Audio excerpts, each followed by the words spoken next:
So I ordered this little $5 Kalimba off of that Rainforest online store. And I've been spending about 5-10 minutes on it now, tuning it up. You tell me what you think.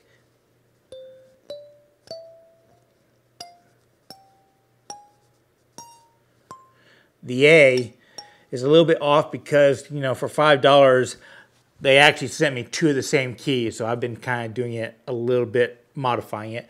I did email in there, send me another one so I can replace out. But the whole reason for me doing this is I was trying to think of unique gift ideas. Maybe something a grandmother, grandfather could make for all the nieces and nephews for Christmas. You know, everyone opens up something like this. If they were pre-tuned, maybe they could try and do Christmas songs or something like that. Something fun the group could do together. And it's just a little inexpensive item. Again, I think this is around $5. But here's the thing. As a wood turner, what could we do to make this better? As a woodworker, obviously, we could just, you know, unscrew these and just cut out custom wooden shapes out of something unique that might be special to the kid. No big deal. Screw these back in and you got a unique kalimba that you made for them. But I'm a wood turner. So what I'm thinking is I want to make a resonance chamber so that this, whoops, you have to hold it, just sounds better, sounds louder. So how could we do that? Well, you could always turn, you know, a small bowl and then just have a separate piece of thin wood, maybe a 1/4 inch wood that you cut out as a lid for that you can glue on, and then you just open up a hole. And then you'll have a cavity, a hole. You can screw the kalimba on top of that. I've shown y'all many times how to do bowls, and cutting a circle out, y'all can figure that one out. But I've never showed y'all hollow forming technique. So as kind of an experiment for me, for maybe a product I could market at my art markets, you know, having a dozen little kalimbas out there, obviously I would do higher quality than $5 kits. Well, I'm going to experiment and I'm going to try a hollow form kalimba. So come along and let's have some fun. Now, for those of y'all that aren't familiar with the term, hollow forming is a style of artwork in the turning world where basically you take a shape and then you hollow out the inside from a very small hole. Some people say it was this was inspired by the Hopi Indians and some of their pottery for their religious services. But as far as I know, this is very unique to the wood turning world because it's a deductive act where everything else that creates these kind of shapes like pottery is adductive. They add material, we take it away. And kind of bragging rights within the turning world are obviously pleasing shapes, but also getting the hole that you're extracting the material through really, really small. That's why these things take so long to do. And obviously the smaller the hole, the less fingers can get in there, so they can never really feel on the inside how well you did on your cutting. Because if you have a fairly large hole, people can feel where your shape, you basically have to sand it if it's like this. If you can't feel the inside, you don't have to worry about sanding. But the idea is your goal is to get it very thin, very light, and some unique shape. And you can see how thin this one is by the fact that the wormholes just illustrates the point. I do a lot of Christmas ornaments in past years, and I use a hollow forming technique because the wood on these is hollow and thin, and I'm coming in through 2 very small holes that make up the mortise for the tenons on the finials. That way these are light enough that they can hang on the tree without causing branches to sag so much. So that's what a hollow form is. Here's how I'm going to use it for the kalimba. So I have my kalimba. You know, it's got the pieces and then you have the fan coming out. And I want a very small handheld instrument. So I actually want the hole for the amplification to be coming out underneath the little tongs or whatever those are called. So, but I don't want the overall piece to be huge. If that was the center, that would make this thing huge and your hands couldn't reach over it. So I actually want to have, you know, the art piece something like that. Which means that I have a center hole right here for me to hollow into. And then I'm going to go back after I've hollowed it to enlarge it for the sound orifice. And here's why. When you are doing hollow forms, basically you hollow from the center and top out. And you have to get all those shavings out the hole. So having a big hole is an advantage because you can get more shavings. If you have a really tiny hole, you basically shave a little bit, you pull it out, you have to blow all those shavings out. So I'm actually going to start with a hole in the center right there. I don't want to enlarge it now because as I come in, I need to hollow this thing even and fairly thin. And if I end up having to turn air sometimes as that hole goes around, there's a chance, I'm worried I'm going to blow it up because there's just a thump, thump, thump as it goes around. It's not like spindle turning where it's very easy to turn air. In this situation, we're scraping, not cutting, so I can't really work off of that bevel. Little advanced techniques right there, but that's why. So what I'm going to be doing is I'm going to drill a hole to my depth just to create some space, and then I will start hollowing out this top section right here. Okay.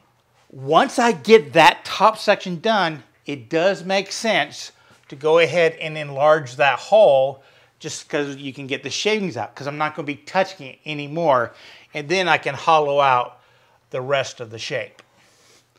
So that's the plan. We don't know if it'll go to plan. But the first step is, you know, I have my kalimba so I can get a general size I want. Let's go see if we can find some wood that'll work. Okay, let's see what choices we have. You know, it'd be kind of nice to, it'd be easier to hollow into end grain, but because we're doing resonance, I probably want to go into side grain. So that piece of walnut right there, that might be just perfect, but it's already got a hole in it. Ooh, how about a piece of curly pear? I think that's pear. And I probably want a little bit thicker so I can put a nice tenon on it. What do I got here?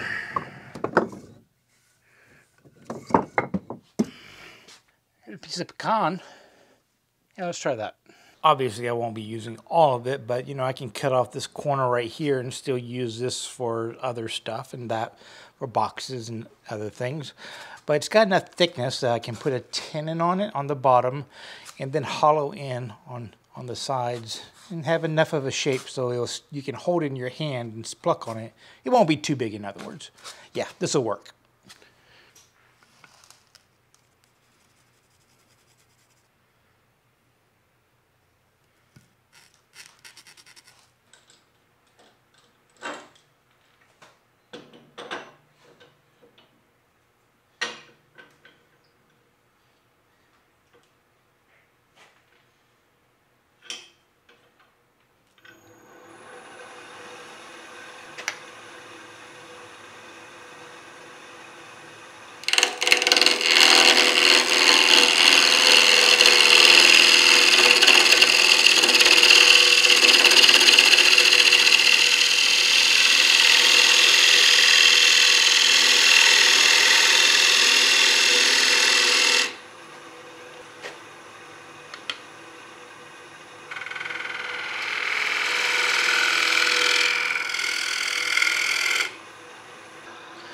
Okay, so we got a tenon so I can put it on my smaller chuck.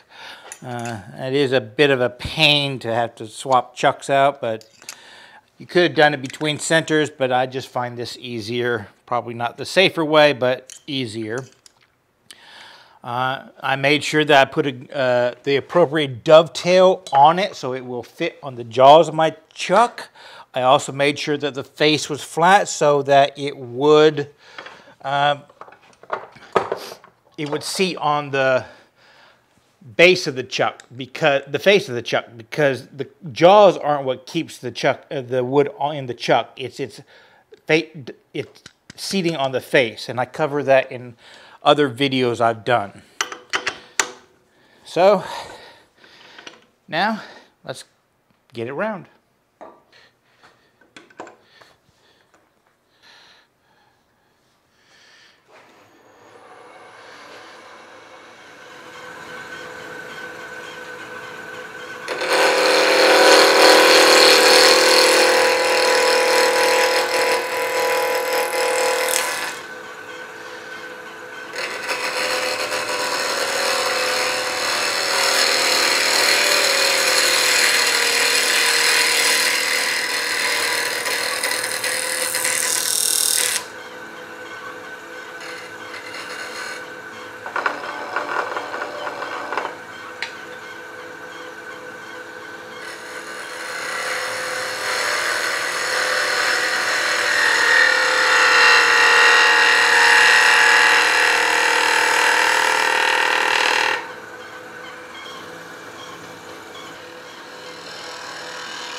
So with it now round, we can kind of see what our shape's going to be.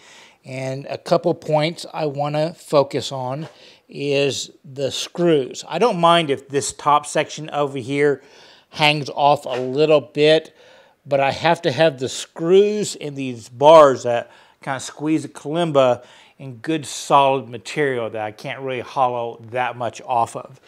So just positioning them, and maybe I'll try and line them up with this dark section of the pecan. Set my dividers about where the screws are and kind of eyeball it down, say right about there. And that tells me I can hollow this section right here, you know, maybe to 1/4 inch, and then I need to start tapering down on this inside of the piece right about there.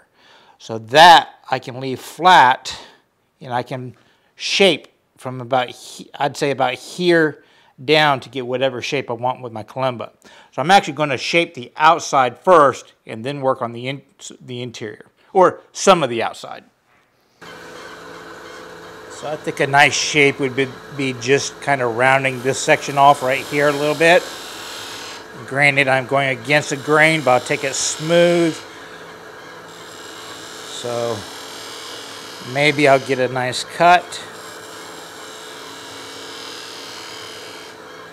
And then I can come in and do a shear scrape to clean it up a little bit.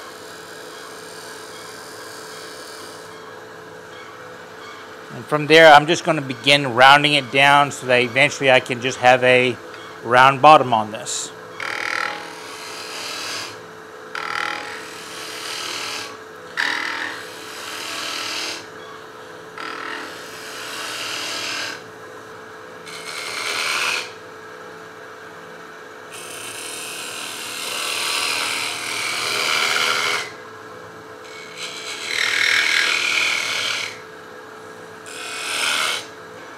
And then we'll do a shear scrape around my camera for the final shaping. This right here is going uphill, so I should get a nice clean cut so I don't have to do a lot of sanding. Notice the little curly Q shavings I'm getting when I'm doing this.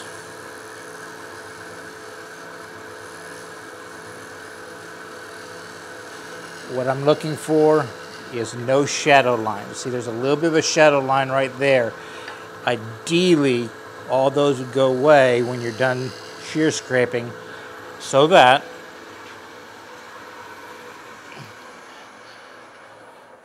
your finished product just requires very little sanding, if any at all. Well, I got a little flat spot right there. Oh well, I'll leave it. Nope, can't leave it. Let's get rid of that. And for those of y'all that get on to me about wearing gloves when I turn, I am burning the heck out of my finger right now. The shavings are coming off so hot. That's one of the disadvantages of turning really dry wood, is they heat up quite a bit. But I'm not doing it all day. This is just a little, 1-2 minute project, so I'm not worried too much about it. But that wood is hot and it's just right on my finger.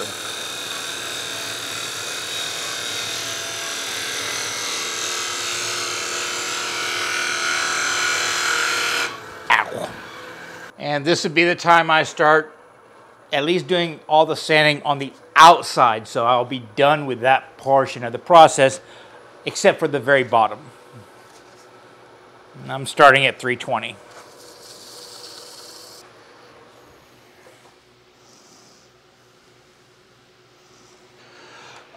Okay, now when I surface the face right here, you might notice I did a little starter hole. That's just to center my drill bit. And I have this little drill bit right here, which it's one of the first tools I teach people to make when I do live classes. And I like it because it's wider down here so you can get some torque on it. It's not going to really spin in your hand easily, whereas a round handle could spin in easily. And I'm going to use this to set the depth of my hole. It's going to give me my first hole. So I can come over here and kind of eyeball where I want the bottom of the hole to be. So I'm kind of going in the middle of the first bend right there. So I'm just going to drill the hole. And to do that one, all I have to do is kind of just hold it in the center and plunge it in and out.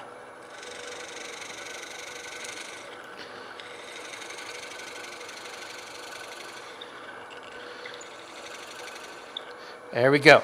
That gives me a starter hole, so as I begin hollowing out the interior with scraping, shavings have a place to go. Now, when you're setting up your rest for scraping, remember, you want it so that the scraper tool is engaging at a negative angle. I know a lot of people with carbide, they kind of just want to plunge straight in, but you want a little bit of a negative angle, meaning this angle right here is less than 90 degrees to wherever you're touching the wood. And you're going to need that on the inside. So sometimes you might have to be up a little bit higher than you would think because you're actually engaging the wood inside, and none of us have x-ray vision, so you have to just kind of imagine it. Also, sometimes you have to have your tool rest farther back than you think because of the tools we use for hollowing. This tool right here is what I'm going to be using to come in and hollow out on the outside. But I want you to notice at this angle, where's the tool touching the tool rest? Well, the pressure is coming down over here. So at this angle, this is wanting to torque out of my hand. I could not control this tool if I was using, if I was resting on the tool rest anywhere in this curve. I have to be way back here for me to have any control of this tool, because at this angle, the engagement point is right here. So it's in line with my tool, so it's not wanting to torque around. See, I can press pretty hard right here. Anywhere along this is going to be out of my control. So if I'm just coming in here, you can see how much farther back I have to have my tool rest to use this tool. Also, you see the hole I have to get the tool in. Not only the width-wise, but this distance right here. And this is one of the reasons why I tell people carbide has its place, but not for everything. This is a little carbide tip, but this distance right here is quite a bit bigger. So if you have one of those big square tips or something like that, a lot of times you just can't get it inside a tiny hole. I converted an old skew a long time ago to do a lot of the small hollowing, and this just allows me to get in a straight angle, and it's also going to allow me to enlarge this hole big enough to get this tool in there. And it's close enough that I can come in. The downside of it is, see how thin it is? This tool vibrates if I take too big a cut, so I can only really cut off of this one corner. I can't use the full thing, but I have a lot of small projects I use with this tool. So right now I just need to get the tool rest up to a height so it won't be at a positive angle, so it won't catch on me when I'm turning. So let me explain what I'm about to do. I'm about to come in, I'm going to carve lines coming down this way by plunging that scraper in there. And each time I do it, I'm going to take my air compressor and go blow out the shavings. Now I'll basically do that until I can't really angle this too much farther. At that point, I now have enough room here to get that other curve tool in, where I'm going to start carving this section in like that, coming down.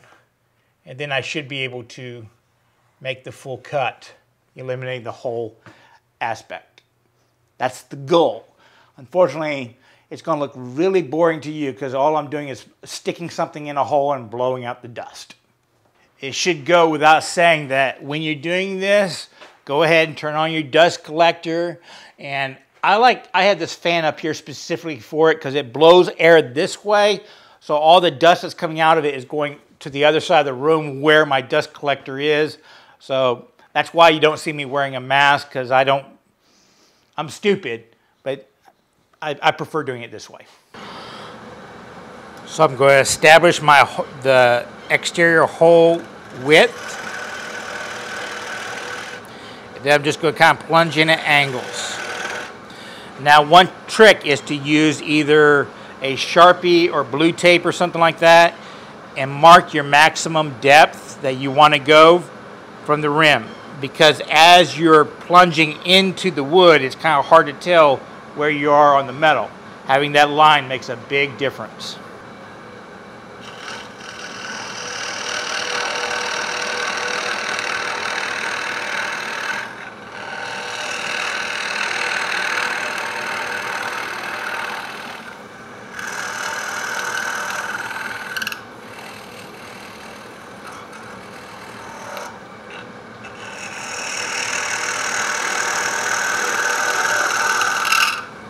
This is also a situation where a lot of times I like to turn in reverse just because of the body angle. So I'll come in this way. Plus, it gets me twice as much use of my scraper because this side dulls in about 15-20 seconds, so I can use the other side until it's dull.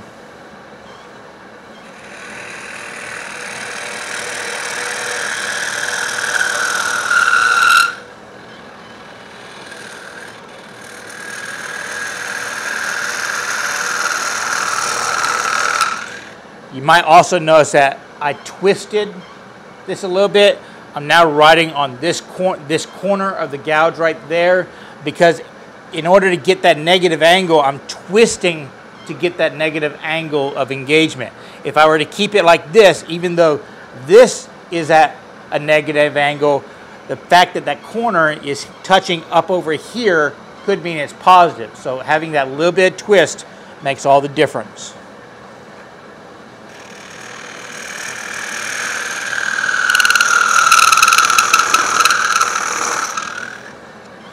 Now we move on to the other hollower.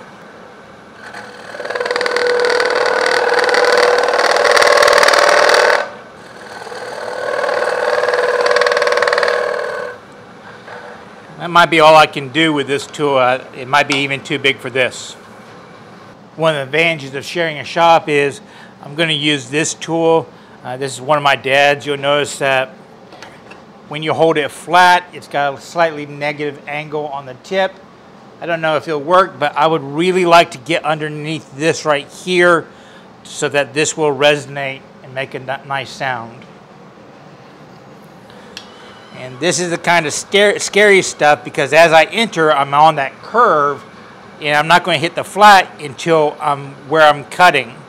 So it could catch on me if I'm not very, very careful.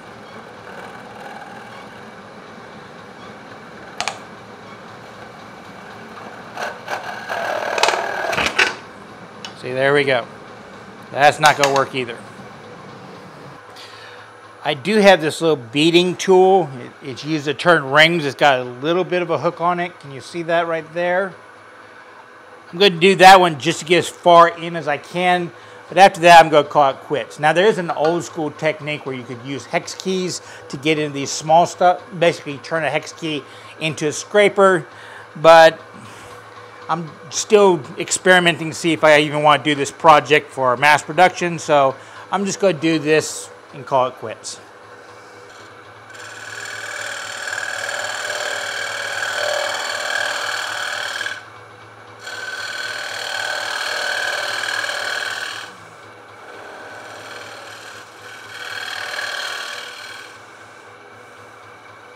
And I've touched the edge a few times, so I'm just going to clean it up.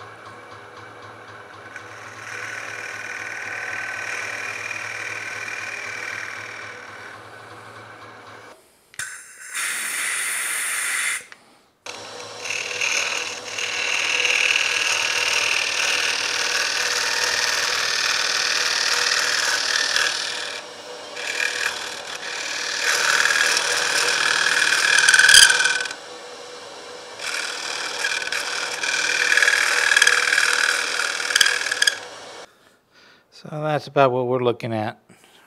You can see as good as it's going to get for tools I have right now. Now, if I were to start batching these out, I would definitely just make me something out of a hex wide hex key to get underneath it. But again, this is a test project. Now, the next step is I wanted to enlarge that hole right there. I was thinking I would just get a small Forstner bit because the center point would be right there and it would work perfectly. But maybe because I couldn't get all the way up underneath it, now I want a different solution. So I'm going to grab a Dremel and see how that works. Now my initial thought was I was just grab one of these kind of sanding discs and I can just slowly enlarge it because but right now it just barely fits in there. And I kind of want to play with one of these fancy bits.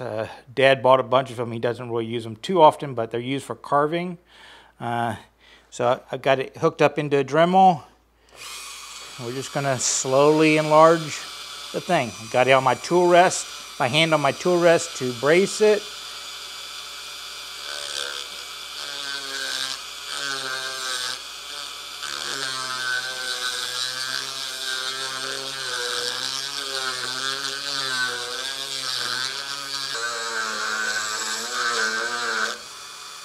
I think the wider radius of the sanding disc would do me better.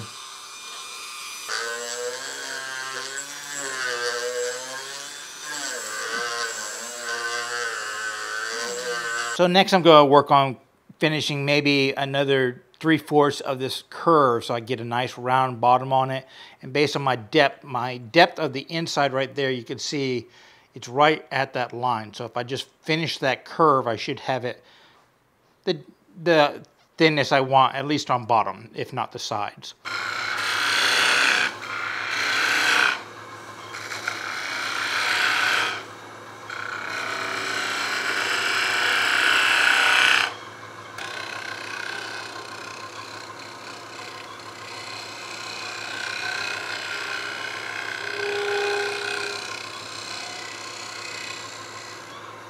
For a finish, I've got some beeswax. I'm just going to put a carefully measured amount on.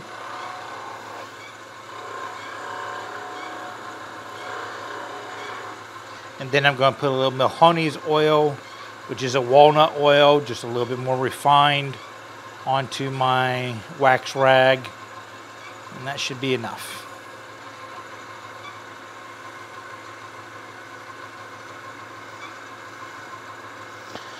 The heat pressure will melt the wax and kind of blend the oils.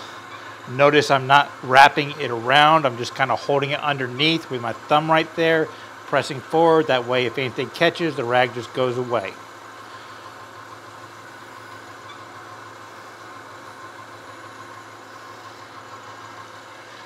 Let's see how it looks.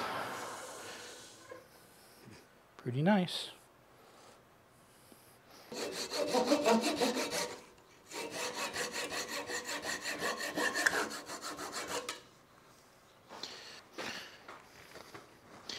To turn off the bottom, I'm going to just try this. It's small enough that I should be able to just put it into my chuck.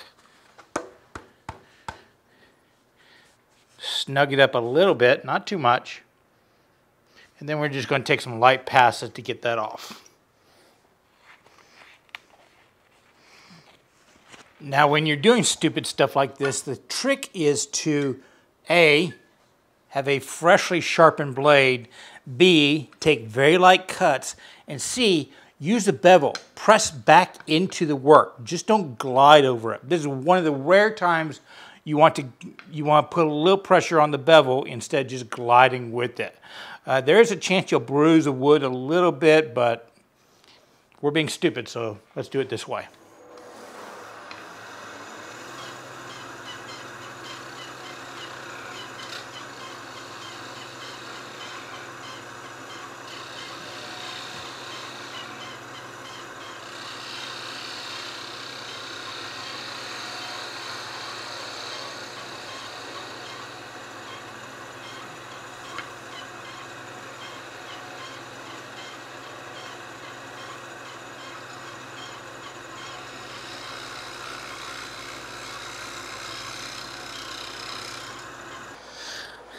Do a little sanding,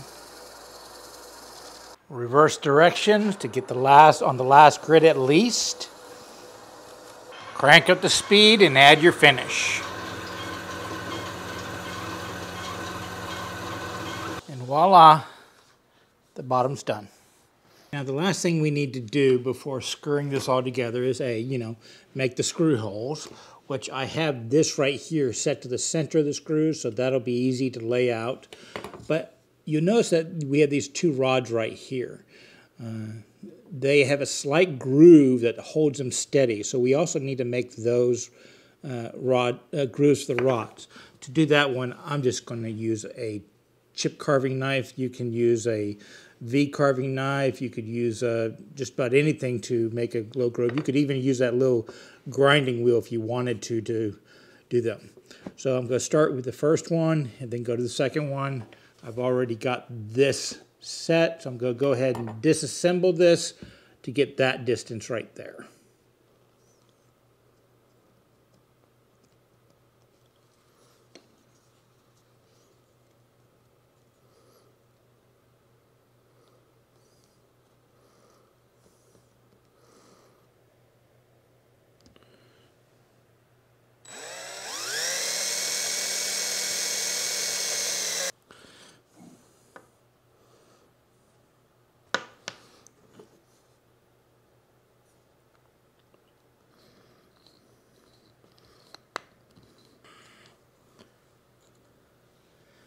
I'll say one thing, assembling this Kalimba is a pain in the butt. There has to be a trick to this.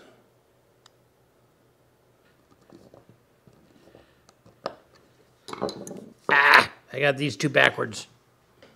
Okay, now to spread them out. To tune these things, the easiest thing I've found to do is come over here and put them as close to the top line as possible, and then tune going the other direction, which is basically making them more sharp. So right now, I'd like to tune this to C major, which means these are labeled 1, 2, 3, 4, 5, 6, 7, and then 1 again. So the 1 corresponds with a C, and then it's going to go C, D, E, F, G, A, B, and then 1 is C again. So I've got, all these tuners seem to be the same, so come over here and just hit it. So that's a B right now, so if I make it higher, it'll go to a C. So I just kind of tap it. See, now that's a way B sharp, about to become a C flat.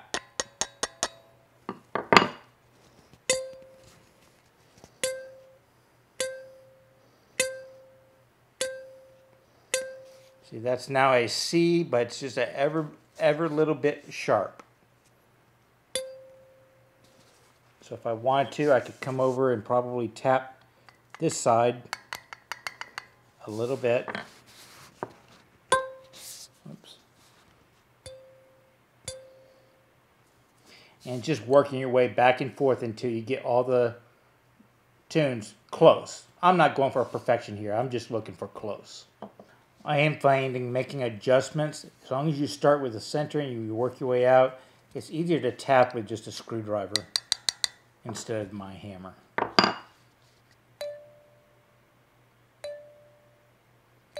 You tell me, would it be worthwhile to pursue batching out a bunch of these? Maybe a little bit more refinement in both the tool selections I'm using to speed it up. I probably spent maybe 2 hours doing this, but I was filming at the same time, so I'm willing to bet that once in production mode, you could probably batch these out in about half an hour. The most time will be tuning them. That's a real barrier for me. I think it would be easier to do with the bigger kits, but you're going to have to spend more money on the bigger kits. Slightly bigger would be easier to play for adults. Kids, maybe not so much. This one's definitely louder. That one, again, I think rings longer, but that just could be that the back of these are touching, but that might be easier to control on a bigger kit. I don't know, I think it'd be kind of cool having a bunch of these sitting in a bowl ready for people to play with at the art market and take away as presents for the nieces and nephews. Kind of what a lot of y'all will probably do this holiday season, make them for those kids. So that's kind of my conclusions with this experiment. But would there be a better way to do these? Would just a Forstner bit with maybe a router that you could kind of, what they call those keyholes where it cuts underneath, where you just make a circle, do that on one board, cut out little squares, And then you could have the resonance chamber just like that one in little square ones instead of turning it. There's lots of different options. This was just a unique way of doing it, I think. And again, a learning experience. Well, I hope you enjoyed this. Picked up a few tips, tricks, and stuff like that. But in the end, you always have to remember that it's always worth the effort to learn new stuff, create new things, share them with others. Y'all be safe and have fun.